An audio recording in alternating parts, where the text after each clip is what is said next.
देश के नहीं विश्व के सबसे लोकप्रिय नेता को आमंत्रित करें। मैं प्रधानमंत्री जी से निवेदन करूंगा कि आप हमें मार्गदर्शन दें। माननीय प्रधानमंत्री जी। नमस्कार।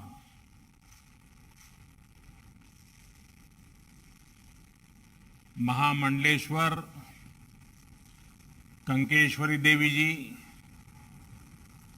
और राम कथा आयोजन से जुड़े सभी महानुभाव,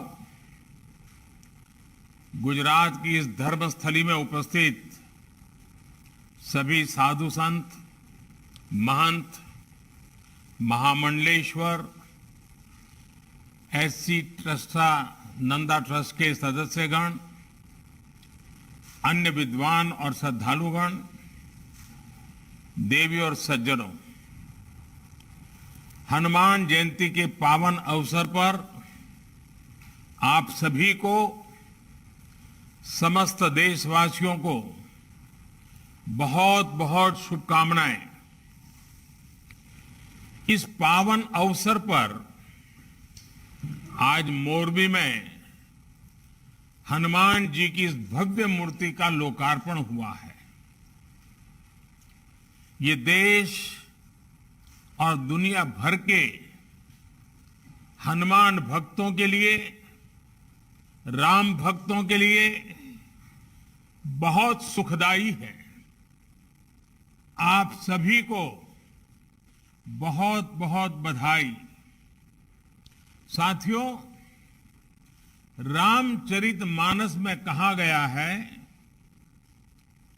बिनु हरि कृपा, बिनु हरि कृपा मिल ही नहीं संता।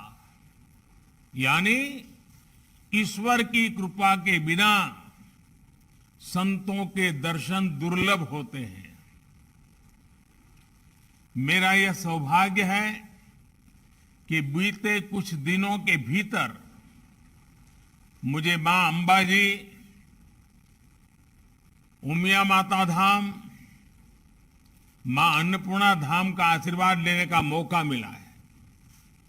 अब आज मुझे मोरबी में हनुमान जी के इस कार्य से जुड़ने का, संतों के समागम का हिस्सा बनने का अवसर मिला है। भाइयों और बहनों, मुझे बताया गया है कि हनुमान जी की इस तरह की 108 फीट ऊंची प्रतिमा देश के 4 अलग अलग कोने में स्थापित की जा रही है। शिमला में ऐसी ही एक भव्य प्रतिमा तो हम पिछले कई वर्षों से देख रहे हैं।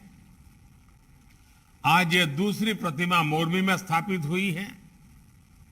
2 अन्य मूर्तियों को दक्षिण में रामेश्वरम और पश्चिम बंगाल में स्थापित करने का कार्य चल रहा है, ऐसे मुझे बताया गया। साथियों, ये सिर्फ हनुमान जी की मूर्तियों की स्थापना का ही संकल्प नहीं है, बल्कि ये एक भारत श्रेष्ठ भारत के संकल्प का भी हिस्सा है।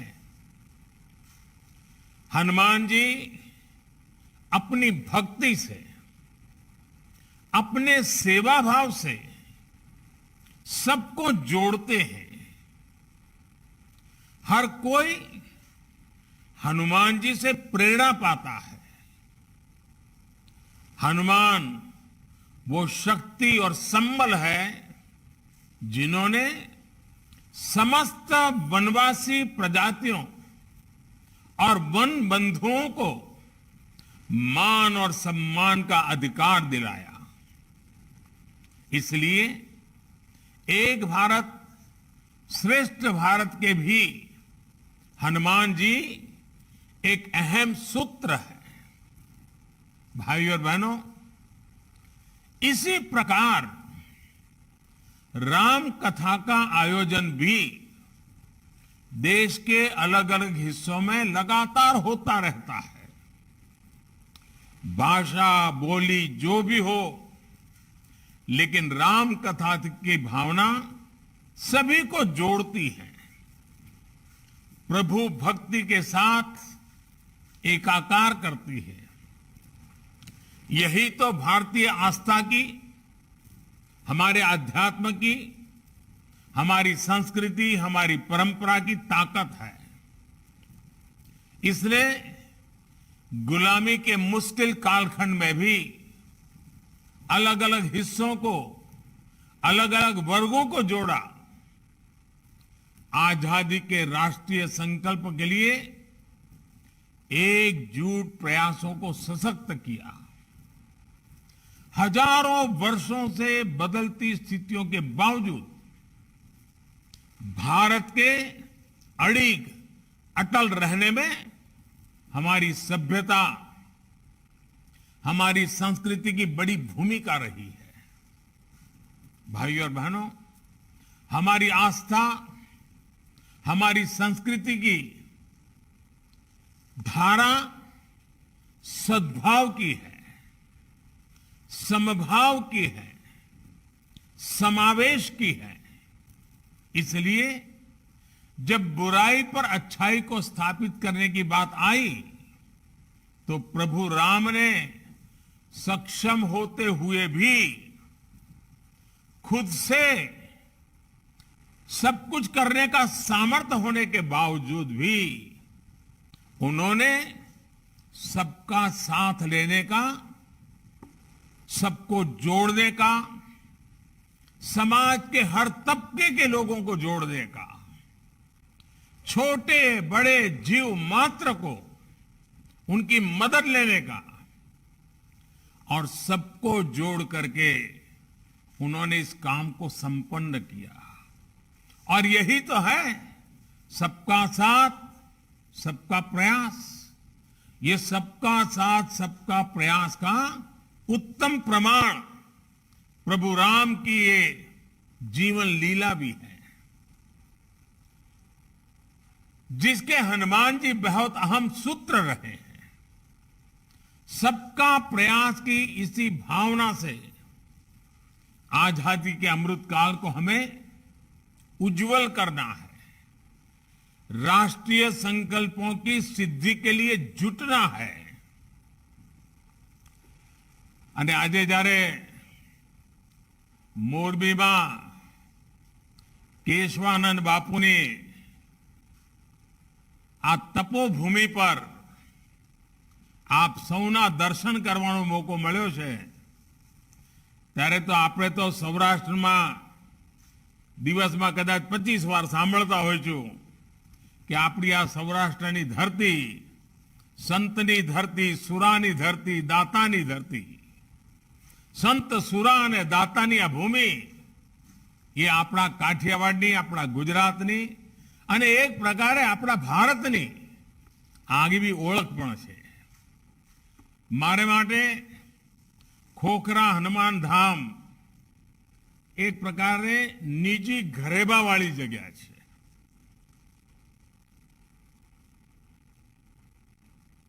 એની સાથે મારો નાતો મર્મ અને કર્મનો રહ્યો છે, એક પ્રેરણાનો નાતો રહ્યો છે। વર્ષો પહેલા જ્યારે જ્યારે મોરબી આવવાનું થયું, કાર્યક્રમો ચાલે ને સાંજ પડે ને એમ થાય કે હાલો જરા હનુમાન ધામ જઈ આવીએ, પૂજ્ય બાપુ પાસે 5-15 મિનિટ વિતાવીએ, એમના હાથે કાંઈ પ્રસાદ લેતા આવીએ। અને જ્યારે मच्छू डेमनी घटना घटी, दुर्घटना घटी, त्यारे तो आ हनुमान धाम प्रवृत्ति थी धमधमतुं थई गयुं अने एना कारणे मारो स्वाभाविक रीते बापू साथे घनिष्ठ नातो आव्यो।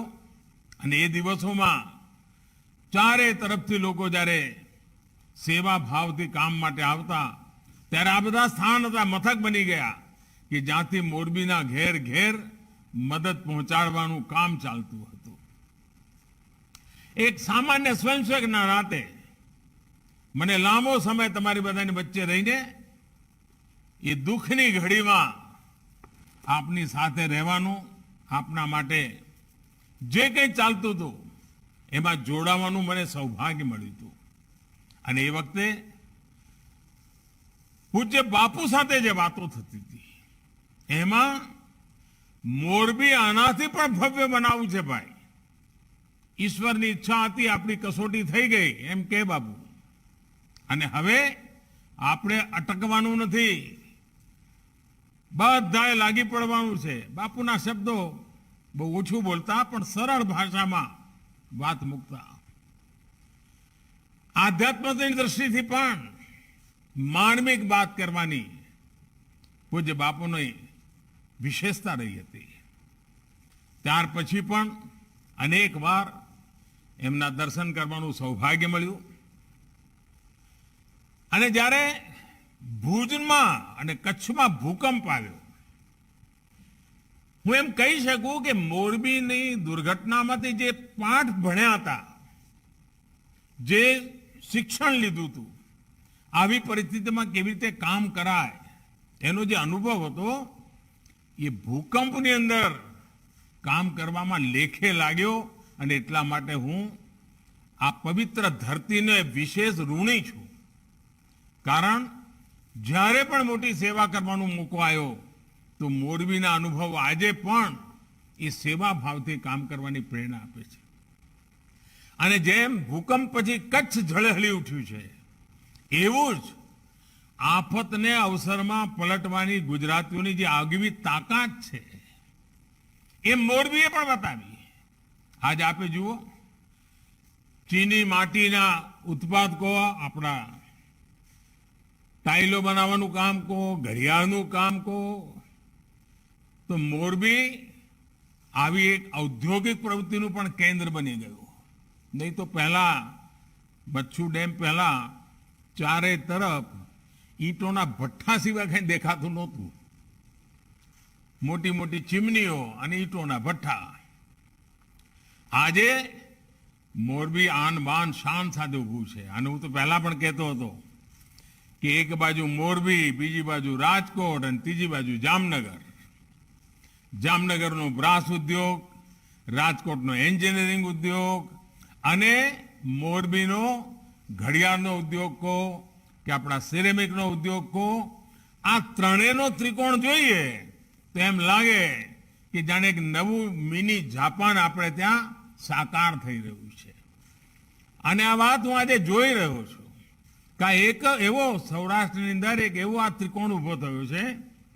અને હવે તો એમાં કચ્છ પણ પડખે ઉભેલું કચ્છ પણ ભાગીદાર બની ગયું છે.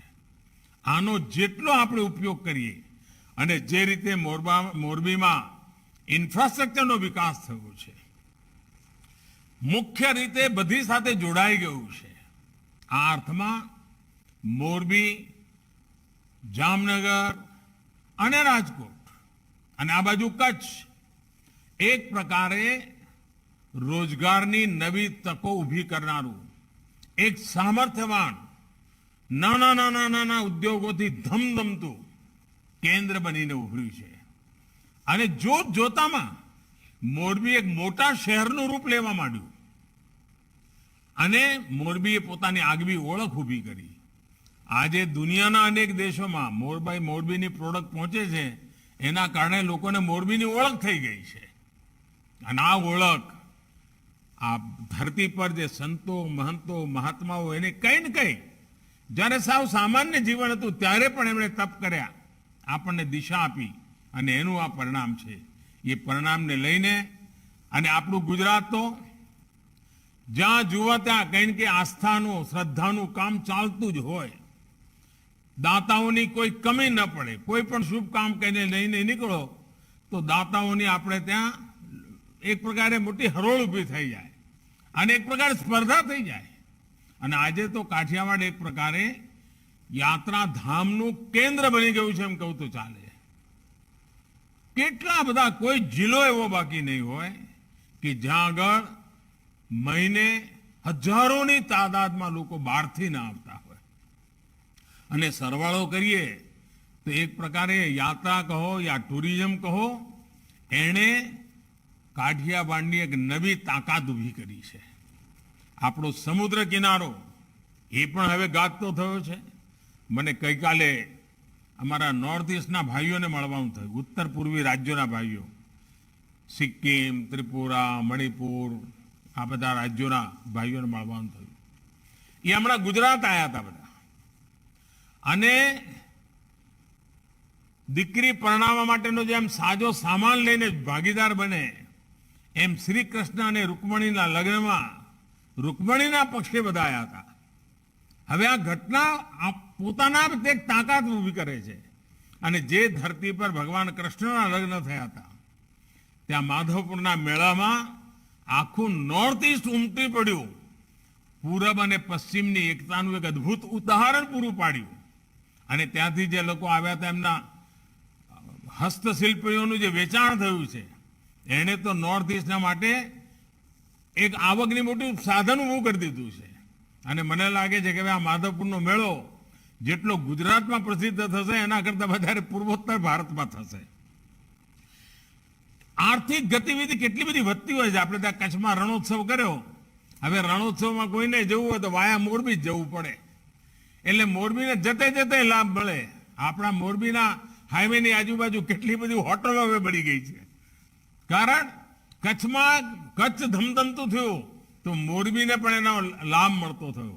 એને વિકાસ જ્યારે થતો હોય છે અને આ પ્રકારના પાયાના વિકાસ થતા હોય છે ત્યારે એ લાંબા ગાળાની સુખાકારીનું કારણ બનતા હોય છે. લાંબા ગાળાની સુખ વ્યવસ્થાનું એક ભાગ બની જતા હોય છે. હવે આપણે ગિરનારમાં રોપવે કર્યો.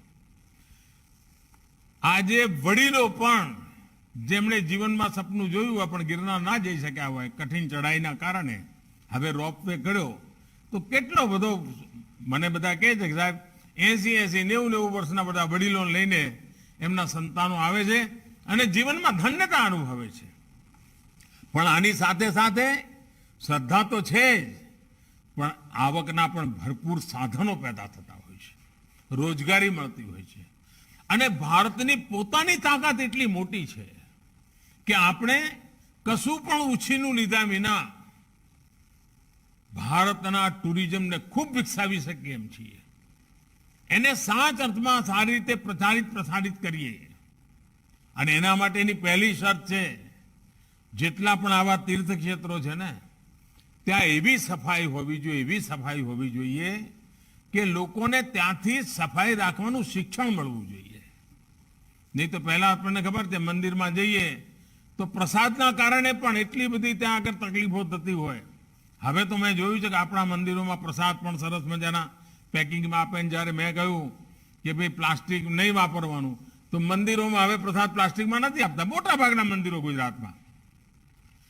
એનો અર્થ એ થયો કે આપણા મંદિરો પણ આપણા સંતો મહંતો એ પણ જેમ સમાજ બદલાય છે, સંજોગ બદલાય છે, એ સંજોગને અનુરૂપ કેવી રીતે સેવા કરવી એના માટે લગાતાર કામ કરતા હોય છે અને પરિવર્તન લાવતા હોય છે.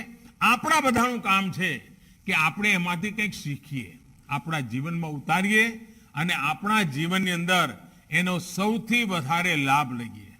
આ આઝાદીના અમૃત મહોત્સવનો સમય છે. અનેક મહાપુરુષોએ દેશની આઝાદી માટે બલિદાન આપ્યા. પરંતુ એના પહેલા એક બાબત ધ્યાને રાખવા જેવી છે કે 1857 પહેલા આઝાદીની જે આખી પીઠિકા ઊભી કરી, જે આધ્યાત્મિક ચેતનાનું વાતાવરણ ઊભું કર્યું, આ દેશના સંતોએ, મહંતોએ, ઋષિઓએ, મુનિઓએ, ભક્તોએ, આચાર્યોએ, અને જે ભક્તિ યુગ પ્રારંભ થયો એ ભક્તિ યુગે ભારતની ચેતનાને ફરી એકવાર પ્રજ્વલિત કરી અને એમાંથી પછી આઝાદીના આંદોલનને એક નવી તાકાત મળી. આપણે ત્યાં સંત શક્તિ, સાંસ્કૃતિક વિરાસત એનું પોતાનું એક સામર્થ્ય રહ્યું છે જેને હંમેશા સર્વજન હિતાય, સર્વજન સુખાય, સર્વજન કલ્યાણ માટે થઈને સમાજ જીવનમાં કંઈ ને કંઈ કામ કર્યું છે. અને એટલા માટે આપણા માટે તો હનુમાનજીને યાદ રાખવાનો મતલબ જ એ છે કે સેવા ભાવ, સમર્પણ ભાવ. હનુમાનજીએ આ જ શીખવાડ્યું છે. હનુમાનજીની ભક્તિ સેવા પૂર્તિના રૂપે હતી. હનુમાનજીની ભક્તિ સમર્પણના રૂપે હતી. ખાલી કર્મકાંડ વાળી ભક્તિ હનુમાનજીએ ક્યારેય નથી કરી. હનુમાનજીએ જાત ઘસીને, સાહસ કરીને, પરાક્રમ કરીને પોતાની સેવાની ઊંચાઈ વધારતા ગયા છે. આજે પણ આઝાદીના જ્યારે 75 વર્ષ મનાવી રહ્યા છે ત્યારે આપણામાં પડેલો સેવા ભાવ જેટલો પ્રબળ બનશે, જેટલો પરોપકારી બનશે, જેટલો સમાજ જીવનમાં જોડનારો બનશે, આ રાષ્ટ્ર વધુ ને વધુ સશક્ત થશે. અને આજે હવે ભારતને આમ નામ રહેવું પાલવે એમ છે જ નહીં ભાઈ. હવે ભારત આપણે ઊંઘતા હોઈએ કે જાગતા હોય પણ આપણે હવે આગળ વધ્યા વિના છૂટકો જ નથી. દુનિયાની સ્થિતિ એવી બની છે. આજે આખી દુનિયા કહેવા માંડી છે આત્મનિર્ભર થવું પડે. હવે જ્યારે સંતોની વચ્ચે બેઠો છું તો આપણે લોકોને ના શીખવાડીએ લોકલ માટે થઈને વોકલ થાવ, વોકલ ફોર લોકલ. આ વાત લગાતાર કહેવી જોઈએ કે નહીં કહેવી જોઈએ? આપણા દેશમાં બનતું, આપણા લોકો દ્વારા બનાવેલી, આપણા મહેનતથી તૈયાર થયેલી ચીજો જ ઘરમાં વાપરીએ. એ જો વાતાવરણ બનશે, તમે વિચાર કરો કેટલા બધા લોકોને રોજગાર મળશે. બહારથી લઈ આવીએ સારું લાગે, પણ સહેજ ભલે 19 વર્ષનો ફરક હોય, પણ ભારતના માણસે બનાવેલું હોય, ભારતના પૈસેથી બનેલું હોય, ભારતના પસીનાની એમાં મહેક હોય, ભારતની ધરતીની મહેક હોય, તો એનો ગૌરવ, એનો આનંદ અનેરો હોય છે. અને તેથી આ 25 વર્ષ અમારા સંતો મહંતો બધે જ્યાં જાય ત્યાં ભારતમાં બનેલી ચીજો ખરીદવા માટેના આગ્રહી બને ને, તોય હિન્દુસ્તાનની અંદર રોજી રોટી માટે કોઈ દી તકલીફ ન પડે એવા દિવસો આપણી સામે આવી જાય. અને આપણને તો જ્યારે આપણે હનુમાનજીના વખાણ કરતા હોઈએ કે હનુમાનજી આ કર્યું, હનુમાનજી તે કર્યું, હનુમાનજી આમ કર્યું, પણ હનુમાનજી શું કે? અને એ જ આપણા જીવનની અંદર પ્રેરણા છે. હનુમાનજી કાયમ કહેતા, સૌ સબ તબ પ્રતાપ રઘુરાઈ, સૌ સબ તબ પ્રતાપ રઘુરાઈ, नाथ न कछु मोरी प्रभुताई, नाथ न कछु मोरी प्रभुताई. यानी अपने हर काम, अपनी हर सफलता का श्रेय हमेशा उन्होंने प्रभु राम को दी.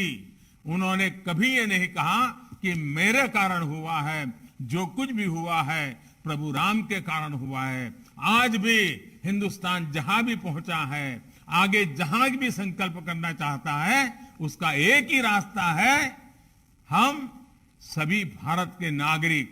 और वही शक्ति है. मेरे लिए तो ये 130 करोड़ मेरे देशवासी वही राम का स्वरूप है.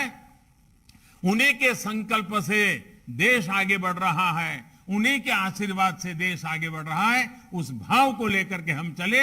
इसी भाव के साथ मैं फिर एक बार इस शुभ अवसर पर आप सबको अनेक अनेक शुभकामनाएं देता हूं. हनुमान जी के श्री चरणों में प्रणाम करता हूं. बहुत बहुत धन्यवाद.